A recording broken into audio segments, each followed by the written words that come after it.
Good day, and thank you for standing by.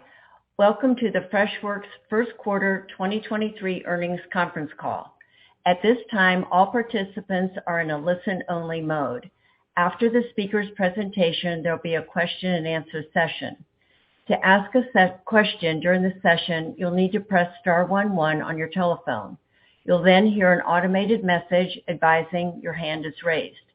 To withdraw your question, please press star 11 again. Please be advised that today's conference is being recorded.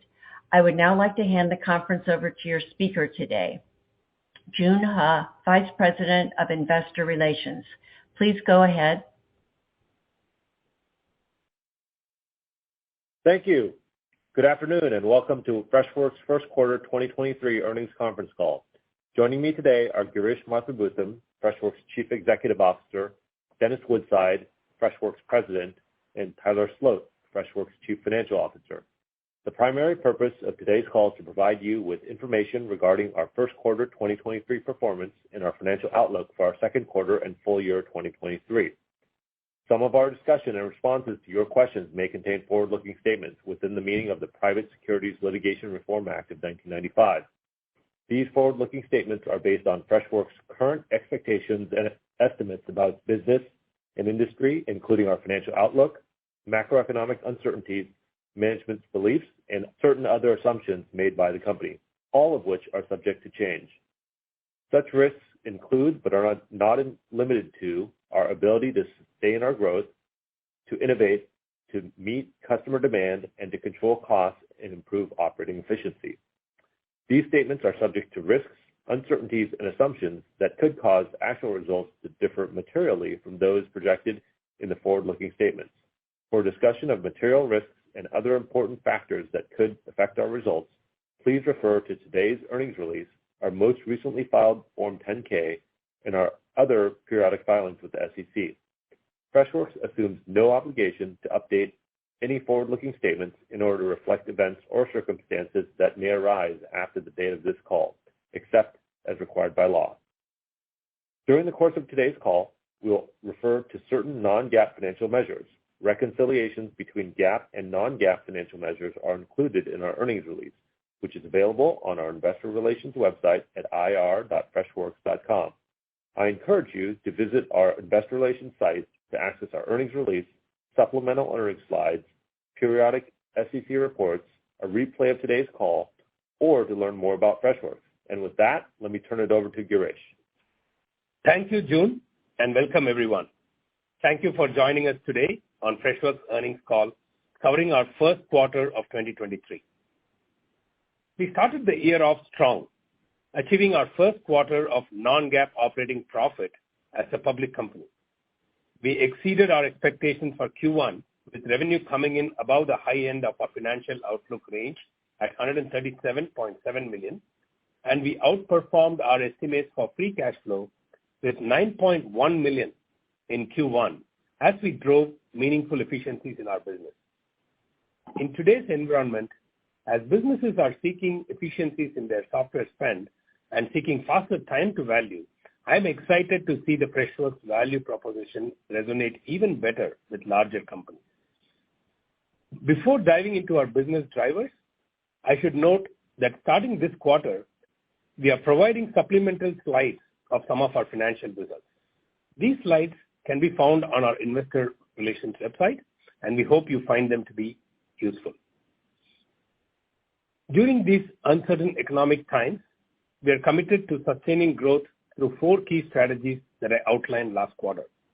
First, our focus on product innovation continues to allow us to meet customer demands for efficiency by streamlining IT processes, enhancing omni-channel customer experiences, and launching an AI-powered Freshmarketer beta program.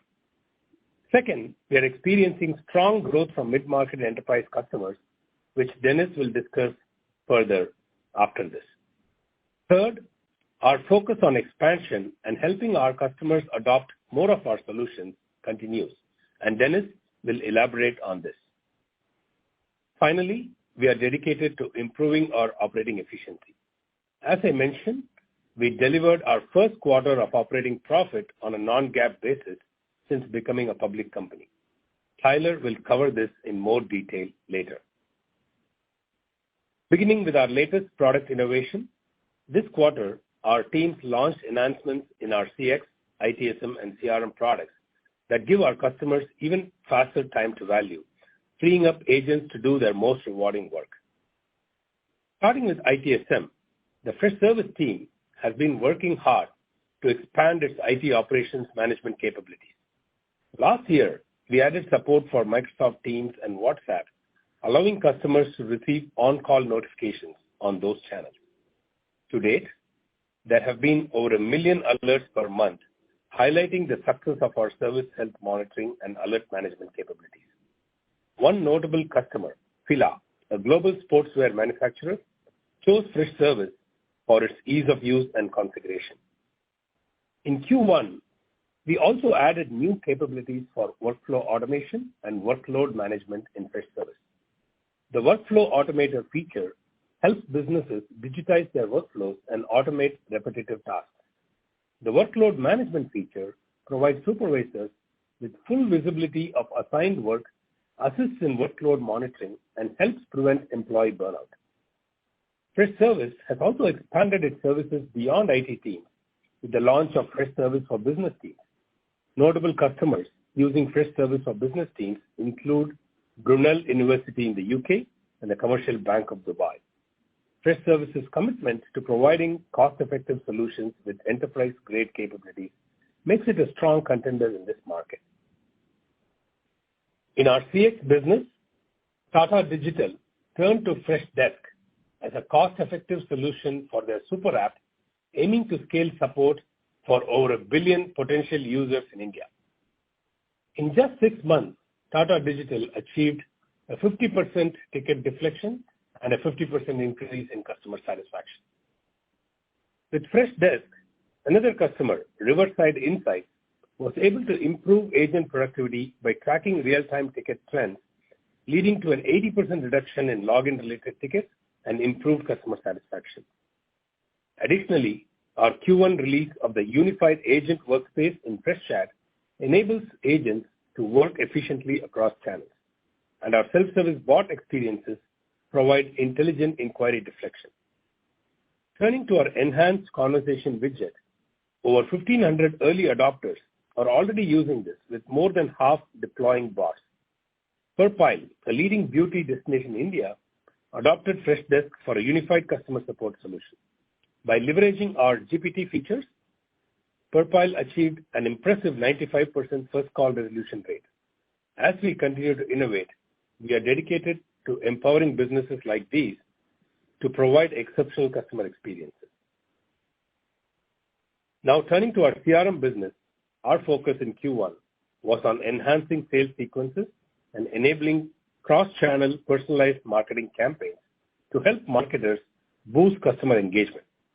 We have upgraded our Fresh Sales software with an embedded e-signature feature, expediting the deal-to-quote process for sales teams. In response to marketers' demands for better email performance, we have integrated GPT-powered Freddy AI into our Fresh Marketer marketing automation platform. This powerful Fresh Sales, Fresh Marketer combination is driving significant results for clients like Evans Manufacturing, a plastics manufacturer.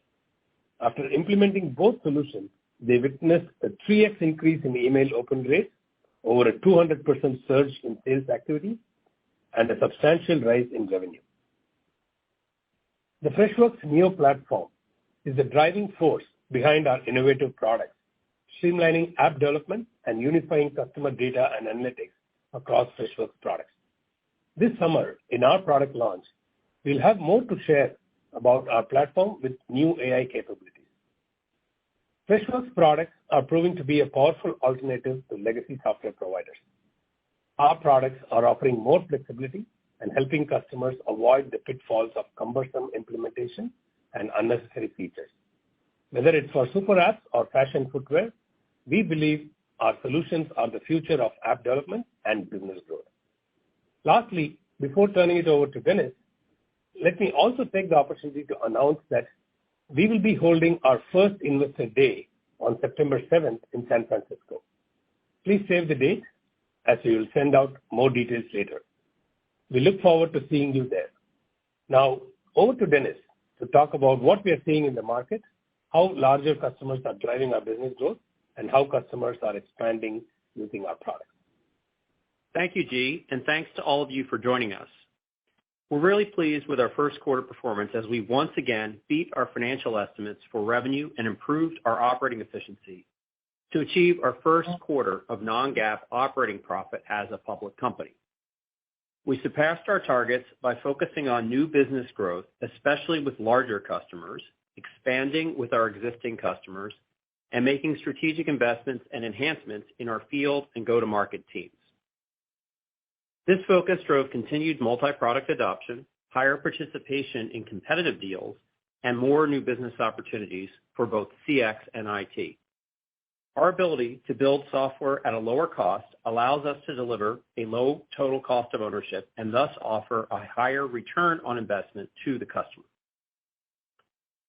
In Q1, our products continue to show they can scale to support thousands of mid-market and enterprise customers. These customers need a sophisticated level of support, but are hungry for simpler implementation than some of our biggest competitors provide. Looking at our large customer cohort, which we define as customers spending more than $50,000 in ARR, it grew 30% year-over-year to 2,013 customers in Q1, or 33% in constant currency. These customers, which represent 45% of our business, are choosing Freshworks over larger established players and legacy on-prem solutions. It's incredible to see how very different companies are finding rapid impact and lasting value with Freshworks. A large company like S&P Global needed its support team to respond to customer queries as quickly as the market changes.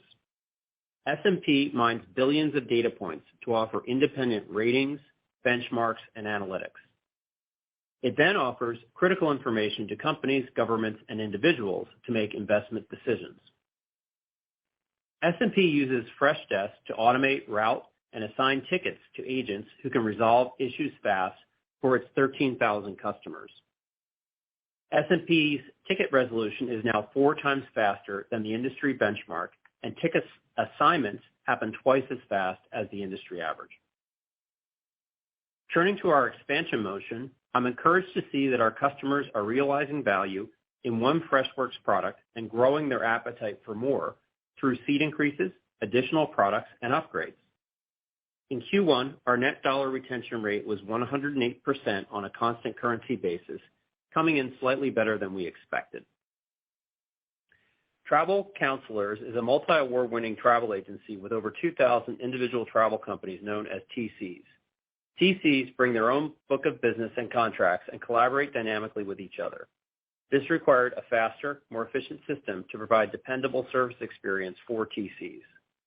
Since 2017, Freshdesk has helped streamline, automate, and prioritize support requests to provide timely help, enabling TCs to provide a great service experience. Average first contact resolution is now over 75%, and average CSAT is now more than 90%. More recently, they added Freshsales for their TCs to manage new leads, recruit new counselors, and convert corporate travel opportunities. The publishing industry is always facing pressure to be more efficient with fewer resources. Global online and print publisher Forbes was held back by a homegrown employee support tool, making their IT service less efficient. While looking for alternative solutions, they discovered Freshservice to streamline all employee service requests, which has helped the team save costs and cut their average resolution time in half in 2 years. Since then, Forbes added Freshdesk's omni-channel customer support software. In Q1, customers using more than one product remained steady at 24%. Customers come back for more than one product because of the consistency of our core attributes across the entire suite.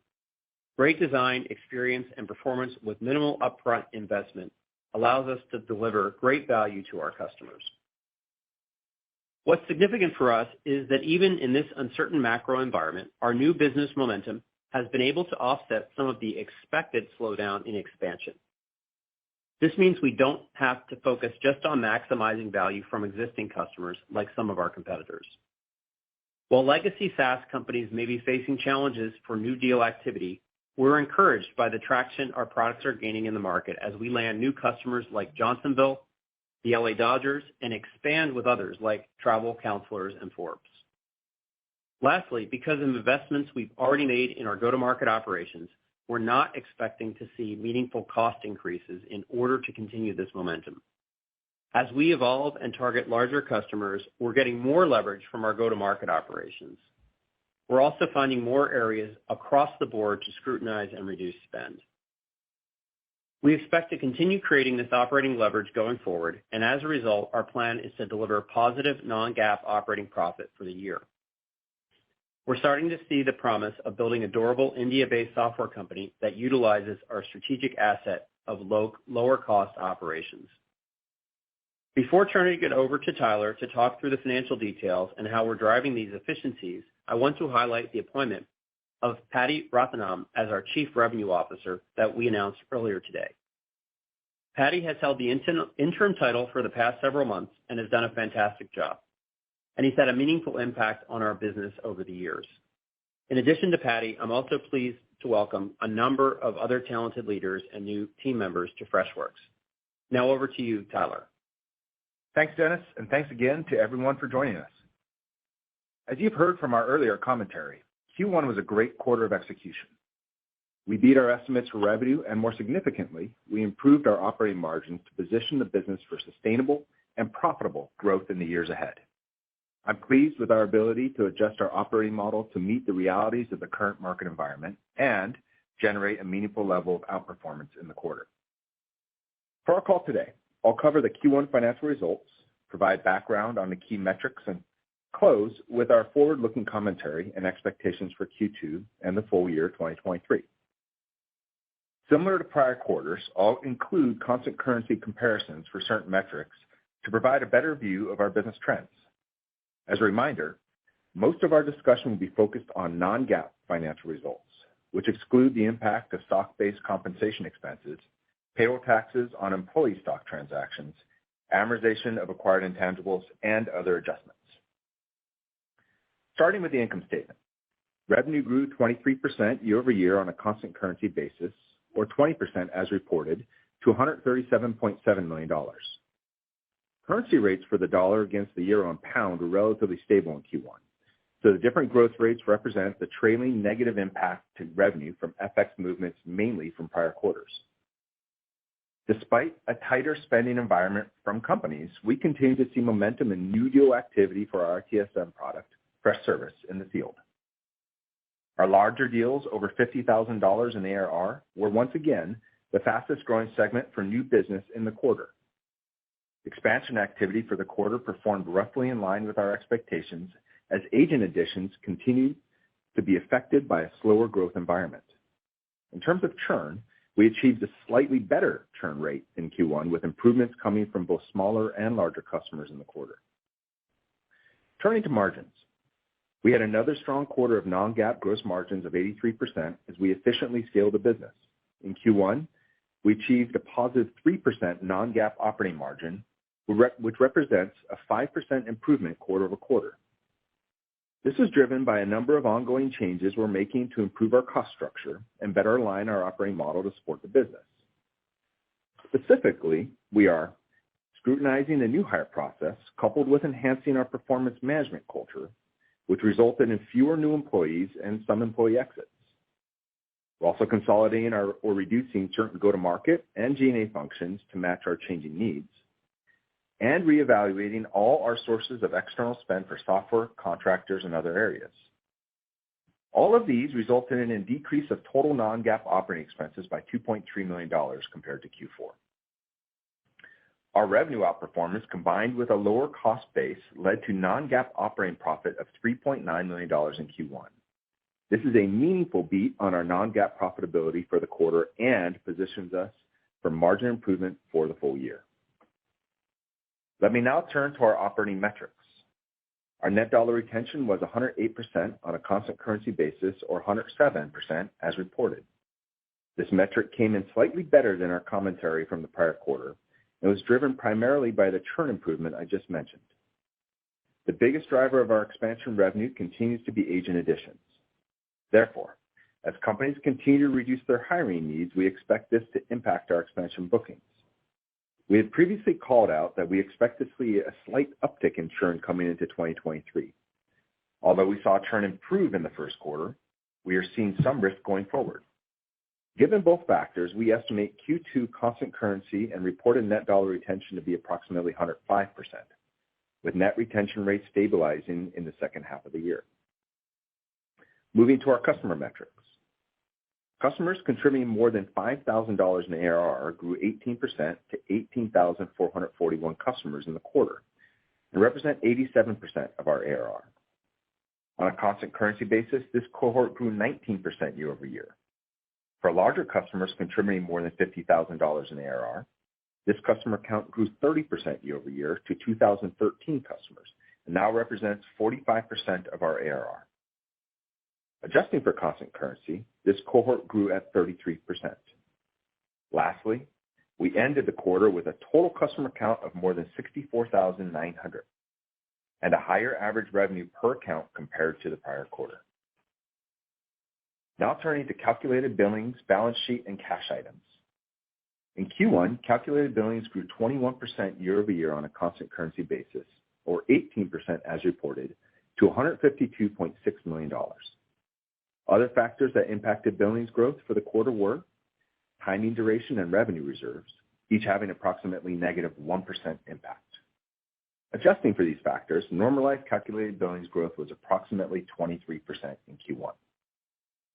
Looking ahead to Q2 2023, our preliminary estimate for calculated billings growth is 17% on a constant currency basis and as reported using current FX rates. For the full year 2023, we expect calculated billings growth to be similar to our expected revenue growth for the year of approximately 17%. Moving to our balance sheet and cash items. We maintained a similar cash balance compared to Q4 as we ended the quarter with cash equivalents, and marketable securities of approximately $1.15 billion. In Q1, we generated $9.1 million of free cash flow, coming in well ahead of our estimates and reflective of the efficiency improvements we've made in the business. We continue to net settle vested equity amounts and used a little more than $12 million in financing activities, as this activity is excluded from free cash flow. We plan to continue net settling vested equity amounts, resulting in Q2 cash usage of approximately $17 million at current stock price levels. Given the operating leverage we are creating in the business, we are increasing our free cash flow estimates for the full year 2023 to approximately $20 million. We do have some seasonality in spend throughout the year, so we expect free cash flow of approximately $3 million in Q2 and Q3, with a remainder in Q4. Turning to our share count for Q1, we had approximately 324 million shares outstanding on a fully diluted basis as of March 31st, 2023.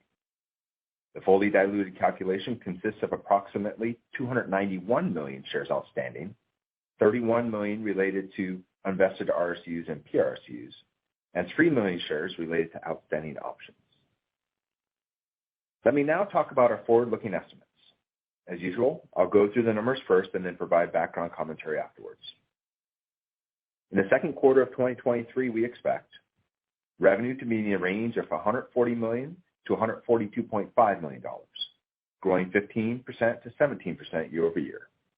Adjusting for constant currency, this reflects growth of 16% to 18% year-over-year. Non-GAAP loss from operations to be in the range of negative $2 million to break even. And non-GAAP net income per share to be in the range of 0 to positive 2 cents, assuming weighted average shares outstanding of approximately 291.9 million shares. For the full year 2023, we expect revenue to be in the range of $580 million to $592.5 million, growing 16 to 19% year-over-year. Adjusting for constant currency, this reflects growth of 17 to 19% year-over-year.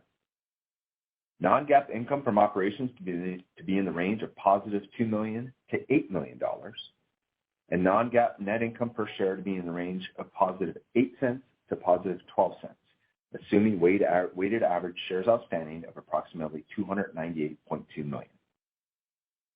A couple of items to call out in terms of how we were thinking about the year. First, on FX rates. The dollar trend largely stabilized in Q1, so there was little impact to the results compared to the prior quarter. However, on a year-over-year basis, we still saw negative impact. These estimates are based on FX rates as of April 28, 2023, so any future FX moves are not factored in. At the beginning of the year, we started a hedging program for our INR-based expenses. The impact to our operating expenses was minimal in Q1, and our objective is to improve predictability for operating expenses as we go forward. Second, on operating profit, I'm pleased with our ability to deliver non-GAAP operating profit just 1 quarter after delivering sustainable free cash flow and 2 quarters ahead of our prior schedule, allowing us to meaningfully raise full-year estimates for profitability on a non-GAAP basis.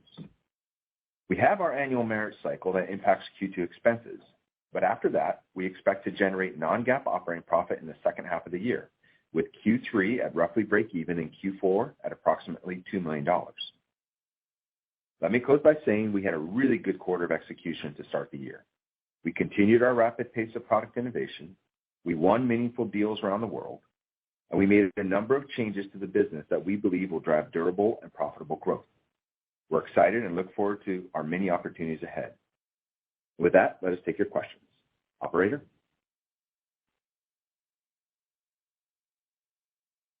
Thank you. At this time, we'll conduct the question and answer session. As a reminder, to ask a question, you'll need to press star 11 on your telephone and wait for your name to be announced. To withdraw your question, press star 11 again.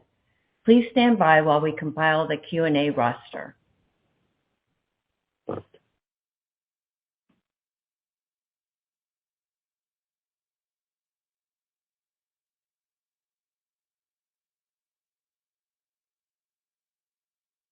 Our first question comes from the line of Elizabeth Porter from Morgan Stanley. Your line is open. Hi, thanks for taking my question. You have Ryan Bressner on for Elizabeth. Just thinking about the results for the quarter, they were fairly strong even despite the difficult macro. I'm just kind of curious what you're seeing around the consolidation theme in the market. Are you seeing more customers consolidate their platforms onto your systems, or what's driving some of the factors you're seeing here? Hey, Ryan, this is Girish. I'll take that. Overall, I would say there's no significant change compared to the previous quarters. Clearly, we are seeing customers scrutinizing their spend. Like, if I can speak from Freshworks experience, we looked at all the software that we bought and used, and I think every company is going through that and seeing if they could get stuff done with fewer vendors. So that could be something of that, and we have several anecdotal customer examples where we have kind of replaced 2 or 3 tools, but that has been our play in general, so I wouldn't call out anything specific to this quarter. But overall, business is looking to seek more value, and we are benefiting from that. Thanks. Helpful. Maybe with the recent banking crisis in mind, I was curious if you've seen any difference in customer performance by vertical or maybe even region, with the U.S. underperforming or outperforming Europe and APAC? No, I think we've not. Yeah. Sorry, this is Dennis. Just wanted to answer that one. We didn't see any appreciable difference in performance by region. We continue to see the similar trends to what we saw last quarter, with SMB being a little bit weaker and our mid-market business being quite good. And you see that in our numbers in terms of the number of customers that are over 50,000 continuing to grow at strong rates. Very helpful. Thanks for the question.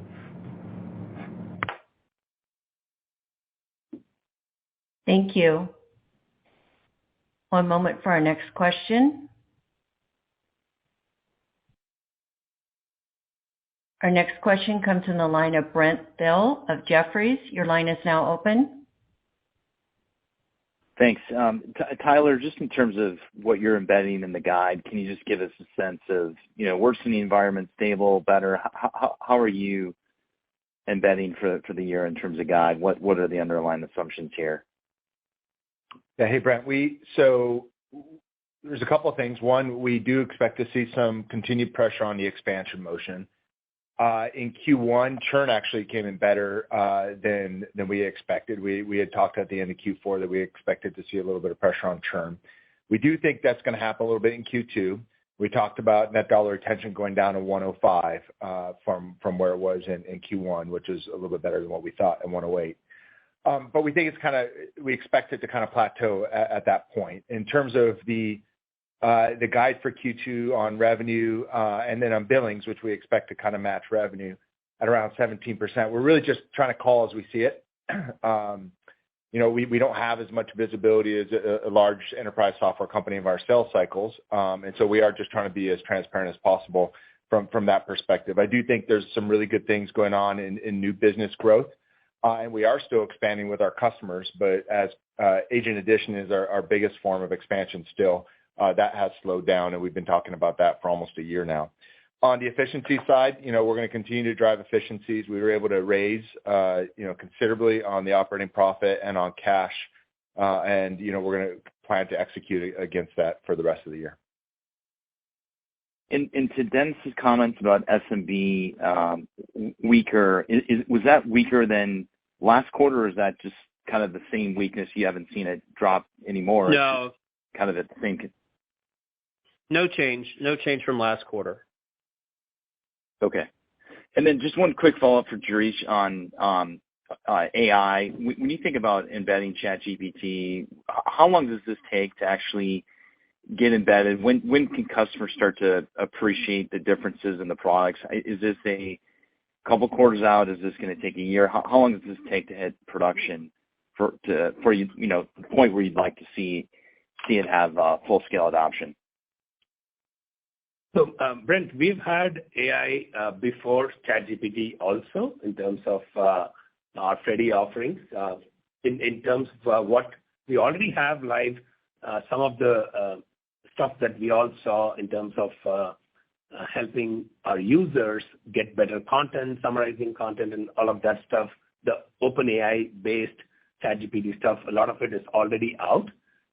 But where we are excited and actually investing right now, which is a priority for us, like in this quarter and the coming quarters, is how do we actually use generative AI to think about improving our ability to help businesses deliver better customer experiences and better employee experiences. So we are thinking along the lines of, hey, how can generative AI help customers self-serve themselves? How can it help customer service agents solve customer problems, or leaders actually get better insights? And we're doing this across not just our CX product, but also across our IT and sales and marketing products. So we have a list of announcements coming up in our June product launch event.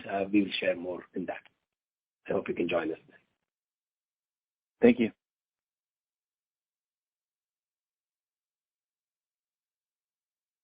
Thank you. One moment for our next question.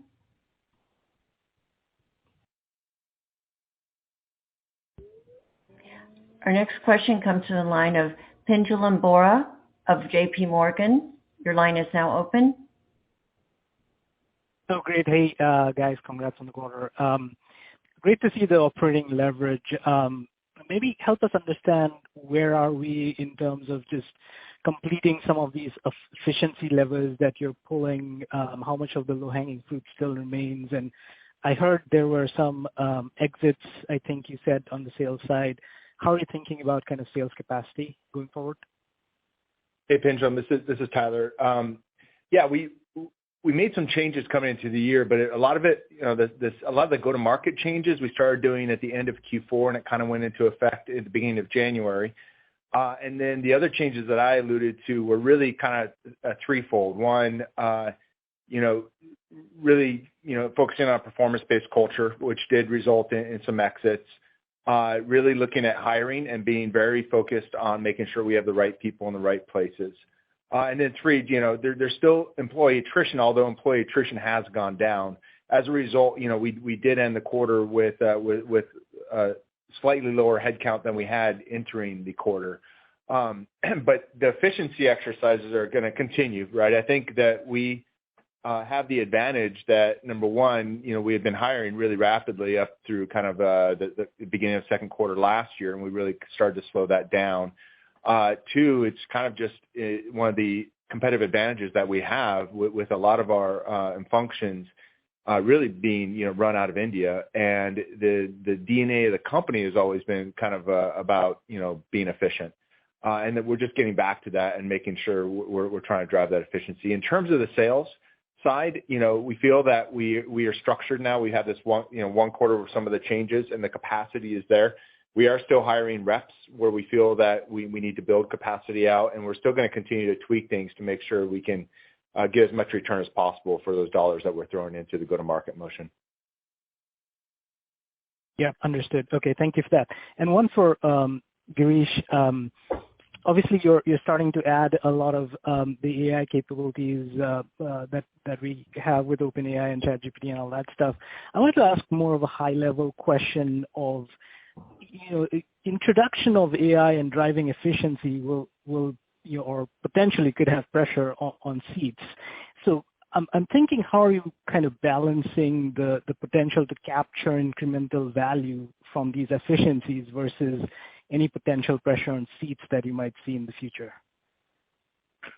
Yeah, Benjamin, this is a journey that is not new, but definitely the question is being asked louder after ChatGPT. But in 2016, we embarked on this journey where we foresaw a future where the industry is moving more towards bots and automation. And I think the reality of, let's take our biggest market, which is customer service and support. The reality is level 1 support always will have a lot of deflection and automation. And the higher order support will actually always require some amount of human touch, personalization, and subject matter expertise. So I think we are just seeing more and more automation if and when it's possible. So we already have bots as part of our Freddy offering where we charge for that, not based on the number of bot sessions used or based on the number of interactions. And we also have a primary agent-based model. So I think both will exist. The more automation will drive, so we will add more value to customers and be able to charge more for the bot-based automation. Understood. Thank you very much.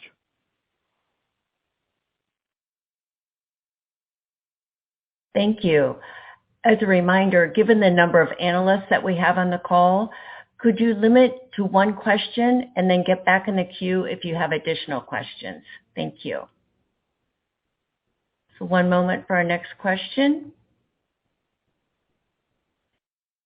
The question comes from the line of Adam Bergere of Bank of America. Your line is now open. Hey, thanks for taking my question. So it sounds like there's solid traction as you move up market, and you've cited some pretty big customers such as the S&P or Forbes, who I guess most people might actually consider just full-on enterprises. So I wanted to know, where do you draw the line in terms of large customers you actively target in an outbound manner versus some who are large and you kind of get pulled into those deals? Thank you. Yeah, thanks, Adam. This is Dennis. So our ideal customer profile today is up to a 5,000 employee company, although we do stretch up into 10,000 and in some cases bigger than that. We handle all companies coming in, and this is new this year, of up to 500 employees through our inbound motion, and that's primarily served out of India. So it's a rather low cost motion, more product-led growth, and then companies that are over 500 employees are handled by our field teams. And you're correct, we have had some good progress in moving up market. One of the big changes we made this year is focusing our field sales teams on winning bigger deals and splitting our hunting motion from our farming or account management motion. So we have sellers whose job is 100% focused on acquiring new business and sellers whose job is 100% on upsell. We see early signs that that's working, and I think, again, you see it in some of the numbers and some of the bigger logos. And all of these deals are competitive. We're going up against the big cloud players as well as legacy incumbents, and we're winning based on a combination of having a feature complete product and having really strong value. So it's still early, but good progress. Thank you. Our next question comes from the line of Brent Bracelin of Piper Sandler. Your line is now open, Brent. Good afternoon. Great to see balancing of profitable growth, positive free cash flow here. Obviously part of the path to profitable growth has been your own internal look at vendor consolidation. Dennis, for you, as you just think about this vendor consolidation theme, we entered the year with our CEO survey saying that there was definitely an appetite for companies to reduce the number of vendors. How is that progressing? We're 4 months in. Is there a narrative out there that is really resonating with the customers you're talking to that a lower cost consumer-friendly platform is helping, or is that something maybe that could show up in the second half of the year? Any color on vendor consolidation as a tailwind of the business? Definitely. So we do see, in particular in our Freshdesk business, we see consolidation as playing in our favor. So if you look at a typical service operation today, there are multiple different functions that software plays that could be provided by different players. In some cases, have been in the past. You can buy your bots from one provider. You can buy your second tier ticketing system from a different one. And you can buy a conversational layer from a whole bunch of smaller players. We've built a best-in-class solution that encompasses all of those things in an integrated way without acquiring any of them. So the code base is clean, the user experience is really slick, and we're winning quite a bit of business in rip-outs of companies that have chosen a more fragmented approach in the past. So we think consolidation and value is a theme that we're pursuing. It's also much easier for the customer on an ongoing basis to manage us rather than having to manage 3 or 4 different solutions, all the integration that goes with that. So that's a winning motion for us, and we think that will play out positively. So clearly seeing it in Freshdesk. Are you seeing it across platform consolidation yet? Freshdesk. Yeah. Yes, we're starting to. So if one of the examples was Travel Counselors today. Travel Counselors was is a Freshdesk customer. They added Freshsales. And that's more and more common for us, where we're seeing customers that have been with us for a couple of years. They've had success with the product, and then they're adding a second product, a third product.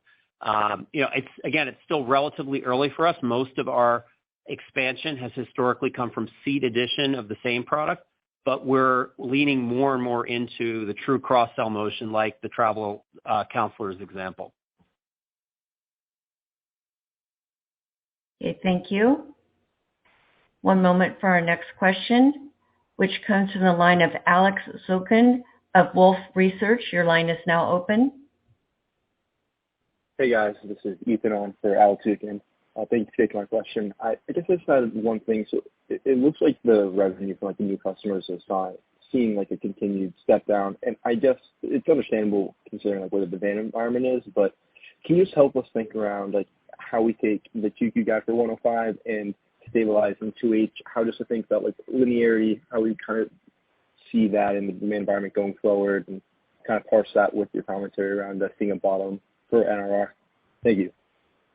Okay. Hey, Ethan, you broke up a little bit, but I think you're asking about the number of customers, and then, net dollar retention. We're typically closing about, 1,600 to 2,000 customers per quarter. And, we came in at 1,500. There's some noise on the SMB on the small side, but the new logos were actually, SMB on the small side in terms of churn, but the new logos are actually pretty healthy. And is offset from a continued increase in our ARPA. And so there's nothing there that we were concerned about really. In terms of net dollar retention, we came a little bit higher than what we thought, and we thought we had a really good quarter of execution there.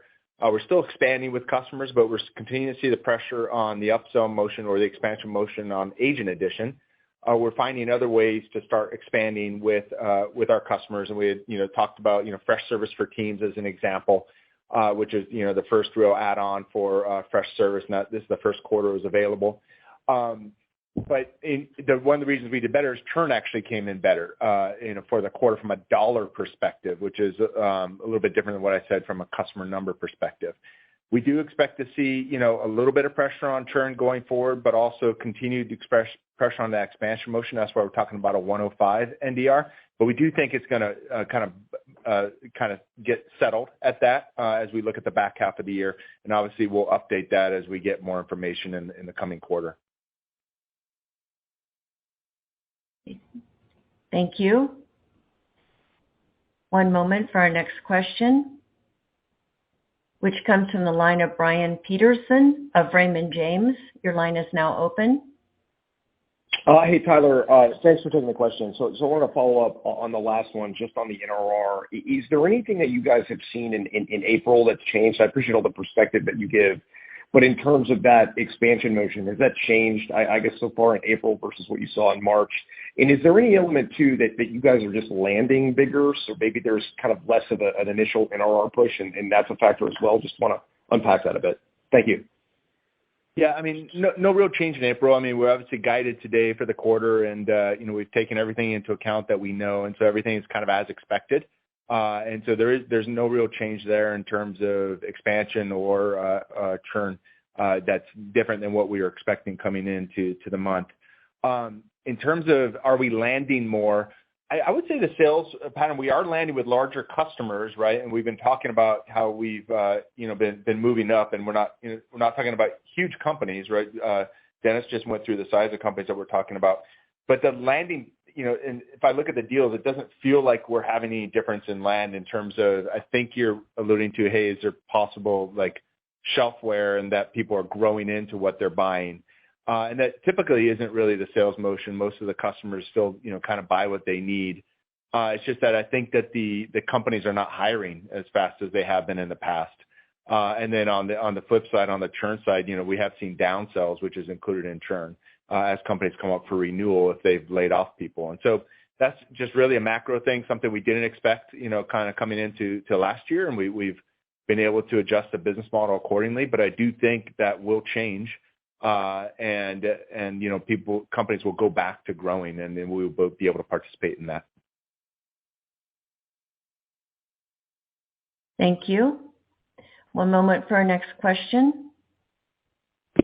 Question comes from the line of Aaron Kimson of JMP Securities. Your line is now open. Oh, great. Thank you. It's actually Pat for Aaron. I was going to ask Dennis, in terms of the opportunity that you saw here when you took this job, what levers have you pulled so far? I mean, the hunter-farmer one seems to be one. And what do you still have that you can do in the future? Hey, Pat. Thanks for the question. So I think we've really just gotten started on a number of things. I think one of the themes that I've talked about pretty consistently is the opportunity we have to serve true mid-market customers. And that's really still quite untapped. So Patty has done an amazing job of laying the groundwork, making sure we've got the right people focused on the right kinds of deals, making sure our field team is winning big deals, and anything that's not over a certain threshold is going to our low-cost inbound motion. And that's still early days. I think some of the hiring that we've done is going to pay off over the course of the year. We brought in a new head of channel. We brought in a new head of strategy and ops who was previously at AWS for 8 years. So those hires are going to start having impact. I think, an area that's really untapped for us is channel. The more I talk to partners and, hear what they're hearing in terms of our competitor set and some of the pricing practices that some of our competitors are pulling, they're looking for alternatives in both the CX and IT space and in the sales and marketer space. I think that's a big lever for us. I think, you're going to see, I think, the effect of the changes that Patty has made in the back half of this year in terms of getting the right kinds of reps, doing the right kinds of things. And then we haven't pulled the lever really on true cross-sell, right? We have an expansion motion that's heavily seat addition driven, but we have the opportunity to do a much better job in selling our IT products into our large installed CX base and vice versa, and then bringing in sales and marketer at the right time. So all those things I think are still ahead of us. And then you layer on top of that some of the advancements that we're making in AI and the productivity improvements that they will drive for our customers and their agents and managers. All those things are pretty exciting. Thank you. One moment for our next question. The question comes from the line of DJ Hynes of Canaccord. Your line is now open. Hey, this is Luke on for DJ. Thanks for taking the question. So taking a bit of a longer term view here, but I'm curious if you think we could gradually see a significant structural improvement in net dollar retention over time as you continue to really push up market and push that cross-sell motion, or, you know, in your view, is it perhaps a more subtle shift than that? Hey, Luke. So I think a couple things will happen on net dollar retention. You know, coming into last year, we were kind of mid-teens, and a lot of that was, not a lot of it, a big portion of that was driven by that agent addition, which has really, decreased. At the same time, though, we had brought, we went public, we were a low 20s churn, and we've talked about, hey, we've moved that to kind of high teens. And we're going to continue to make progress on that. In fact, now we're kind of like mid to high teens on churn rate. So I think over time, we're going to do, three things. One, continue to work on churn and get that to, as kind of as low as we can. That's kind of a slow moving thing. But as we move to servicing larger companies, as Freshservice continues to grow, be our fastest growing product, which has great churn characteristics. And as we continue to provide value through our products, we expect the churn to come down. Secondarily, we're working on, other ways to grow with our customers outside of agent addition, and Freshservice for Teams is a great example of that. And the cross-sell motion across products, which Dennis just talked about, is another great example of that. That's, going to essentially help with expansion outside of that. And then third, as we come out of macro, we would expect, companies to start hiring again, and then the agent addition will kick back in. If you look at all that, we don't think there's any reason we can't get back to that kind of 110 to 115 rate on net dollar retention as those things happen, which, is an extra 10 points of growth for us, just from expansion with our own customers. So we're optimistic about that. We just kind of need to weather this macro storm through the rest of this year. Thank you. One moment, please. Our next question comes to the line of Ryan McWilliams of Barclays. Your line is now open. Thanks. Two questions. Tyler, now that you're non-GAAP profitable and given your net debt position, any changes to how you're thinking about the potential for share repurchases here? And then for Dennis, you may have alluded to this in your prepared remarks, but some of your competitors have raised prices in recent quarters. I know Freshworks offers a cost-effective sale for its customers, but do you have any new thoughts on potentially raising prices across different products, tiers, or geography? Thanks, guys. Okay, I'll take the first piece first, Ryan. So, we're about a year and a half into being public here. We kind of said it's going to three-step process: get to sustainable free cash flow positive first, then get to sustainable non-GAAP operating profit, and then third, GAAP operating profit. Yeah, I think we've done the first. The second, we're just on the first step of doing. And then, once we're really confident there, then, we would look at our cash. Obviously, we're very healthy, and we still have $1.1 billion in the bank, and we have no debt, and we're going to start producing cash. We are using that cash right now, part of it, to do net settles of RSUs. We used, well over $100 million last year to do that. I think we used about $17 million last quarter. And that is kind of a form of buyback if you look at it that way, because those shares will never hit the market. And then the broader point of what we do with our cash, if it's not used for operations, that's clearly a board discussion that we would have with them at some point in time. Yeah, on pricing, I think we do have leverage. We took prices up for ITSM in January for new customers and renewals by about 4%. and we didn't really see much in the way of pushback. First of all, the price umbrella between us and either like a BMC product or ServiceNow is quite big. And secondly, our customers are getting a lot of value out of the solution. So there potentially is more there. The other area that we're looking at is at renewal. When we're coming up to renewal, historically we've had a number of customers that are on fairly discounted deals. We're revisiting those discounts as part of the renewal discussion, and we're able to effectively raise price at renewal as well. So I think there are more and more levers. We are getting more sophisticated about how we're thinking about pricing, and that's another area that I'm certainly digging into. Thank you. One moment. Our next question comes to the line of Nick Altmann of Scotiabank. Your line is now open. Awesome. Thanks, guys. You guys, over the past couple of quarters, have talked about how ITSM Freshservice has been a strong area and an area that you guys are leaning into. When you look at sort of the bookings this quarter, can you just maybe talk about the booking strength between Freshservice, Freshdesk, Freshsales, et cetera? And then just as a follow-up, do you think ITSM is maybe holding up a bit stronger? Budgets are a little bit more insulated there and it's a bit more, upmarket? Or do you think it's sort of a front office versus middle office versus back office dynamic and maybe buying propensity is a little bit better in ITSM versus other areas? Any commentary around those aspects would be very helpful. Thanks.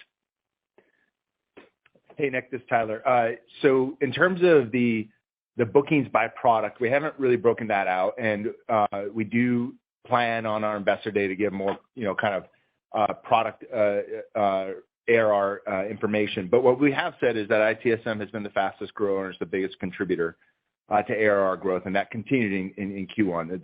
The product is doing great, and we also called out that it's actually a really good kind of new business quarter there. Now, you asked, is there more budget? I think it is interesting that I don't necessarily think that ITSM has more budget. In fact, on the smaller companies, what we would see is that those customers would wait in times like this, and they'd kind of stay with, just email and whatnot for their ITSM. And so I think that's a future opportunity for us as companies, get a little bit more budget that they would look to us to buy. I actually look at it more as the opportunity in the market of our product and the value that product can provide, and then also be in a great value for, say, existing ServiceNow customers who are tired of that product, that we can provide an incredible alternative. And that's what we've been leaning into, and that we're going to continue to do that, and also specifically with the legacy vendors there. And so it is a great space, and we're going to continue to go capture as much as possible. Yeah, Nick, one other thing Dennis, I'd call out is the investment that we've made over the last several years in the product and the IT product in particular is absolutely critical in winning deals. So think about ITOM capability that we didn't have a year ago, or an ESM solution that works for teams outside of IT that we didn't have a year ago. These are really important developments for us that allow us to address a broader range of customers, and that's showing up in the numbers.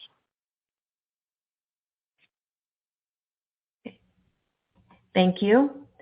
Our next question comes from the line of Brett Knoblauch from Cantor Fitzgerald. Your line is now open, Brett. Hi, guys. Congrats on the quarter, and thanks for taking my question.